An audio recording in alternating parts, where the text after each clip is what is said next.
Sebelum adzan pertama berkumandang di bumi Nusantara, sebelum para saudagar Arab berlabuh di pesisir Aceh, tanah ini telah berdenyut dengan doa, mantra, dan persembahan kepada alam. Inilah kisah spiritual Nusantara, ketika roh, dewa, dan kebijaksanaan menjadi satu dalam harmoni kehidupan. Jauh sebelum Islam menapaki bumi Nusantara, masyarakat di kepulauan ini telah mengenal berbagai bentuk kepercayaan dan sistem spiritual yang mengatur kehidupan mereka. Di tengah hutan lebat, di tepi sungai, dan di puncak gunung yang diselimuti kabut, manusia Nusantara purba menatap alam dengan rasa kagum sekaligus hormat. Alam bukan sekadar tempat hidup, melainkan rumah bagi roh-roh yang mengatur keseimbangan dunia.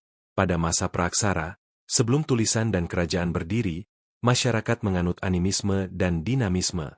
Mereka percaya setiap benda memiliki roh. Batu, pohon, air, dan gunung dianggap hidup. Roh leluhur diyakini melindungi keturunannya, dan bencana dianggap sebagai tanda ketidakseimbangan antara manusia dan dunia gaib. Upacara adat, sesajen, dan tarian sakral dilakukan untuk menjaga hubungan itu.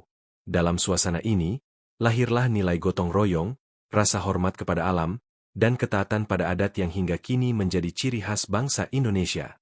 Memasuki abad pertama Masehi, angin laut membawa kapal dagang dari India. Bersama rempah-rempah dan kain sutra, datang pula ajaran Hindu dan Buddha. Para pedagang dan pendeta India memperkenalkan kisah tentang dewa-dewi, reinkarnasi, dan dharma. Masyarakat Nusantara yang terbuka pada pengaruh baru menyerap ajaran ini dengan cara yang khas. Mereka tidak menolak keyakinan lama, tetapi menenun ajaran baru ke dalam kepercayaan lokal. Di tepian Sungai Mahakam berdirilah Kutai, kerajaan Hindu tertua di Nusantara, dengan prasasti Yupa sebagai saksinya. Di Jawa Barat, Tarumanegara mengukir kisah kejayaan Raja Purnawarman yang memuja Dewa Wisnu. Lalu, di Jawa Tengah dan Sumatera, berkembang kerajaan-kerajaan besar seperti Sailendra dan Sriwijaya yang menjadi pusat ajaran Buddha Mahayana. Candi Borobudur menjadi simbol kebesaran spiritual masa itu, bukan sekadar bangunan batu, melainkan kitab ajaran yang diukir di dinding-dindingnya. Namun, masyarakat Nusantara tidak pernah benar-benar meninggalkan akar kepercayaannya. Lahirlah bentuk sinkretisme, perpaduan antara ajaran India dan kepercayaan lokal. Dalam Majapahit, misalnya, berkembang paham Siwa Buddha, yang mengajarkan keseimbangan dan toleransi antar keyakinan. Dalam ritual kerajaan, doa kepada Dewa Siwa bisa diucapkan berdampingan dengan penghormatan kepada arwah leluhur. Disinilah spiritualitas Nusantara mencapai puncak kematangannya. Lentur, terbuka, dan penuh makna. Ketika akhirnya Islam datang pada abad ke-13 melalui para pedagang dan ulama dari Arab, Gujarat, dan Persia, masyarakat Nusantara sudah terbiasa menerima ajaran baru tanpa menolak jati dirinya. Islam hadir bukan dengan pedang, melainkan dengan senyum dan dakwah yang lembut. Kepercayaan lama tidak sepenuhnya lenyap, tetapi berakulturasi dengan ajaran tauhid. Lahirlah bentuk Islam khas Nusantara, damai, bersahaja, dan menghormati tradisi. Maka, sebelum azan menggema, sebelum masjid berdiri di tanah ini, Nusantara telah menjadi tanah spiritual yang kaya dan beragam. Dari roh leluhur, dewa-dewi Hindu, kebijaksanaan Buddha, hingga cahaya Islam, semua menjadi lapisan sejarah panjang perjalanan batin manusia Nusantara mencari makna hidup dan kebenaran sejati. Meski zaman telah berganti dan pengaruh Islam menyebar luas, jejak-jejak kepercayaan lama itu tidak sepenuhnya hilang. Ia bertransformasi menjadi bagian dari kebudayaan dan tradisi masyarakat Nusantara hingga kini. Dalam setiap ritual adat, dalam upacara panen, pernikahan, atau kematian, masih terasa gema dari masa ribuan tahun lalu. Masa ketika manusia memandang alam sebagai sahabat sekaligus guru spiritual. Di pedalaman Kalimantan, suku Dayak masih memegang teguh kepercayaan Kaharingan, warisan animisme yang menghormati roh leluhur dan alam semesta.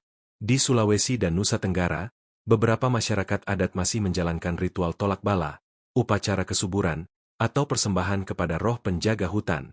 Bahkan dalam masyarakat Jawa yang kini mayoritas Muslim, masih ditemukan upacara selamatan, sedekah bumi, dan ruatan, tradisi yang berakar pada keyakinan lama namun kini dibungkus dalam nilai-nilai Islam.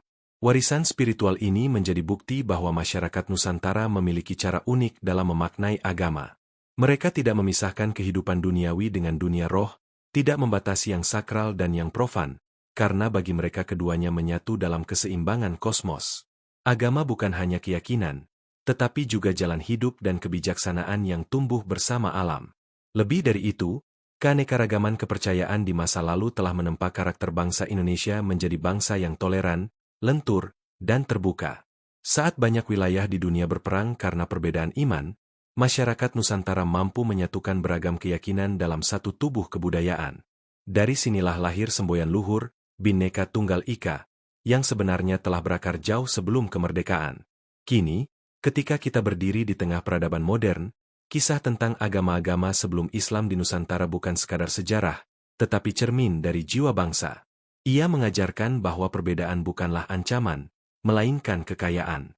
Bahwa setiap keyakinan, sekecil apapun, adalah bagian dari perjalanan panjang manusia mencari Tuhan. Jejak spiritualitas Nusantara tidak hanya tertinggal dalam ritual, tetapi juga terpatri dalam seni, sastra, dan arsitektur yang agung. Candi-candi megah seperti Borobudur, Prambanan, dan Penataran menjadi saksi bisu bagaimana manusia masa lalu berusaha menghubungkan diri dengan langit. Setiap relief, setiap ukiran, bukan sekadar hiasan, tetapi doa yang di batu, menggambarkan ajaran moral, perjalanan menuju kesempurnaan jiwa, dan penghormatan terhadap kehidupan. Di sisi lain, karya sastra seperti Kakawin Ramayana dan Arjuna Wiwaha menggambarkan kedalaman filsafat Hindu-Buddha yang berpadu dengan kebijaksanaan lokal. Kisah para dewa dan ksatria dari India diadaptasi menjadi tokoh-tokoh Nusantara yang membela kebenaran dengan cara yang lembut dan penuh makna. Dari sinilah lahir nilai-nilai luhur seperti dharma, kebenaran, karma, akibat dari perbuatan, dan bakti, pengabdian, yang menjadi dasar etika masyarakat. Namun, spiritualitas Nusantara bukan hanya tentang bangunan megah atau naskah kuno. Ia hidup di hati rakyatnya. Di ladang-ladang tempat petani menanam padi, di laut tempat nelayan melaut, hingga di hutan tempat pemburu berdoa sebelum berburu. Semua tindakan disertai doa, karena hidup dianggap suci dan terhubung dengan kekuatan yang lebih besar. Ketika Islam datang dan menyebar ke seluruh kepulauan, ia tidak merusak bangunan kepercayaan ini, melainkan meneruskan napasnya dalam bentuk baru. Tasawuf dan dakwah yang lembut membuat Islam mudah diterima.